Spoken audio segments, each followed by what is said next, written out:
Selamat datang kembali di pembahasan kita. Kali ini kita mau gali satu sumber dari NDC Ministry. Ini sebuah lembaga rohani ya. Judulnya Bahaya Bekerja Tidak Sepenuh Hati. Menarik judulnya. Iya kan? Fokusnya itu mau ngebahas risiko kalau kita nggak totalitas gitu loh dalam kerjaan. Atau ya tanggung jawab kita lah. Oke. Sumbernya dari mana ini? Ini dari refleksi mereka tanggal 6 Agustus 2025. Ada rujukannya juga ke kitab 2 Raja-Raja, terus 2 Tawarikh, sama Kolose. Lengkap ya referensinya? Betul. Nah, tujuannya kita mau coba bedah konsep yang lagi lumayan relevan sekarang, quiet quitting itu loh, tapi dari kacamata sumber ini. Oh, quiet quitting dari perspektif rohani gitu. Kelihatannya gitu. Kita lihat dampaknya, katanya sih lebih luas dari sekadar soal kinerja aja. Anda udah sering dengar kan istilah quiet quitting? Sering banget, lagi rame di mana-mana. Nah, sumber ini punya pandangan unik. Katanya ini nyambungnya ke kondisi hati. Penasaran nggak? Mari kita lihat bareng-bareng. Boleh, boleh. Coba kita mulai dari definisinya dulu deh menurut sumber ini. Oke, jadi menurut mereka, quiet quitting itu kondisi waktu seseorang diam-diam udah berhenti terlibat sepenuh hati di pekerjaannya. Diam-diam ya, jadi nggak frontal resign gitu. Bener, dia nggak resign, tapi ngerjain tugasnya ya yang paling dasar aja. Minimum banget.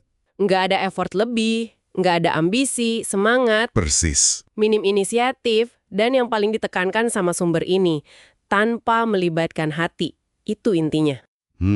Tanpa hati. Ini dalam banget sih. Terus, ada contoh konkret nggak? Ada. Nah, ini yang menarik. Mereka pakai contoh dari sejarah, dari Alkitab. Kisah Raja Amazia dari Yehuda. Oh, Raja Amazia. Iya, pernah dengar. Itu di kitab Raja-Raja sama Tawarikh ya? Betul. 2 Raja-Raja 14 sama 2 Tawarikh 25. Di situ dicatat Amazia ini melakukan apa yang benar di mata Tuhan. Tapi, ada tapinya nih kayaknya. Nah, itu dia. Tapi tidak dengan segenap hati. Itu kata kuncinya. Tidak dengan segenap hati. Terus, gimana? Sumber ini nyambungin itu sama quiet quitting di level raja gitu. Jadi mereka nyorot soal kompromi yang Amazia lakukan. Dia udah banyak ngelakuin yang benar sesuai hukum Tuhan, tapi Tapi dia nggak ngehancurin bukit-bukit pengorbanan itu kan, tempat orang nyembah berhala. tepat. Harusnya kan diberantas tuh. Nah, sikap nggak tuntasnya ini dilihat sebagai kayak quiet quitting dalam kepemimpinannya yang harusnya saleh. Jadi kayak dia ngerjain tugas utama, tapi nggak sampai ke akar masalahnya gitu ya. Nggak beresin yang fundamental bertentangan sama nilainya. Bener, mirip banget sama orang yang kerja sekadarnya. Cukup memenuhi syarat minimum, tapi nahan effort atau komitmen penuh ke nilai atau tujuan yang lebih besar. Masuk akal sih analoginya. Ini ngebawa kita ke artis genap hati tadi ya. Sumbernya jelasin lebih lanjut nggak? Iya, dijelasin. Kata Ibrani aslinya itu yang diterjemahin segenap hati artinya tuh lengkap, sempurna, utuh. Lengkap, sempurna, utuh. Jadi kasus Amazia ini, menurut sumber itu, nunjukin hatinya nggak full, nggak utuh buat jalanin maunya Tuhan. Benar, ada bagian dari dirinya, komitmennya, yang ketahan atau udah kompromi. Hatinya kayak kebagi dua gitu. Dan sikap hati yang nggak utuh ini, pasti ada risikonya dong ya. Apa bahayanya kata sumber ini? Mereka nekenin banget, sikap nggak sepenuh hati ini bisa jadi gejala awal hati yang mulai jauh dari nilai-nilai yang dipegang. Dalam konteks ini ya nilai ilahi. Jadi bukan cuma soal performa kerja turunnya. Jauh lebih dalam dari itu. Katanya kalau dibiarin, bisa bikin orang hilang arah tujuan hidupnya, makna kerjanya, bahkan integritas pribadinya bisa rusak.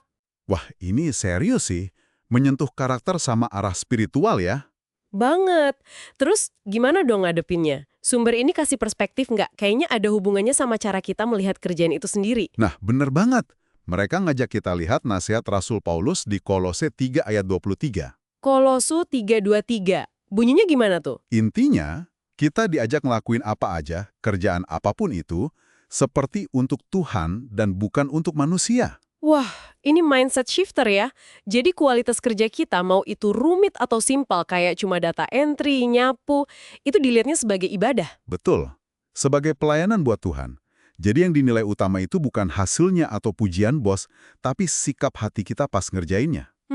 Tulus nggak, jujur nggak, sepenuh hati nggak, gitu ya? Ya, nggak sepenuh hati. Ya, sama aja kayak ibadah tapi nggak sungguh-sungguh. Gitu kira-kira interpretasinya, menurut sumber ini. Oke, make sense. Kalau ditarik benang merahnya, pesan utamanya tuh ajakan yang kuat banget.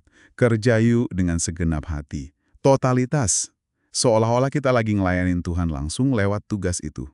Jadi, hati kita utuh ngelakuin yang bener yang dikehendakinya. Dan itu kelihatan dari... Dari tindakan nyata. Setia, jujur, usaha ngasih yang terbaik, apapun kondisinya. Jadi kesimpulan besarnya nih ya, fenomena quiet quitting atau sikap nggak sepenuh hati ini, kalau dari kacamata sumber ini, dampaknya jauh lebih luas dari sekedar produktivitas kerja. Betul. Ini nyentuh soal integritas, arah hidup, hubungan kita sama nilai-nilai yang kita anut. Perspektif ini ngajak kita lihat tiap kerjaan, gede kecil, sebagai arena pengabdian yang butuh totalitas hati kita. Nah, dari situ muncul refleksi penting buat Anda renungin nih. Sumber ini ngasih pertanyaan bagus. Pertanyaan apa tuh? Misalnya gini, Anda ngerasa nggak sih akhir-akhir ini cenderung cuman ngerjain standar minimum aja di tugas-tugas Anda? Atau pernah nggak Anda ngerasa kecewa sama orang lain? Bisa jadi teman kerja, atasan, sistem, terus itu bikin semangat Anda buat ngelakuin yang Anda yakin benar dan baik itu jadi luntur. Wah, itu pertanyaan buat introspeksi diri banget ya. Iya, Oke, sebagai pemikiran penutup nih, buat Anda bawa pulang.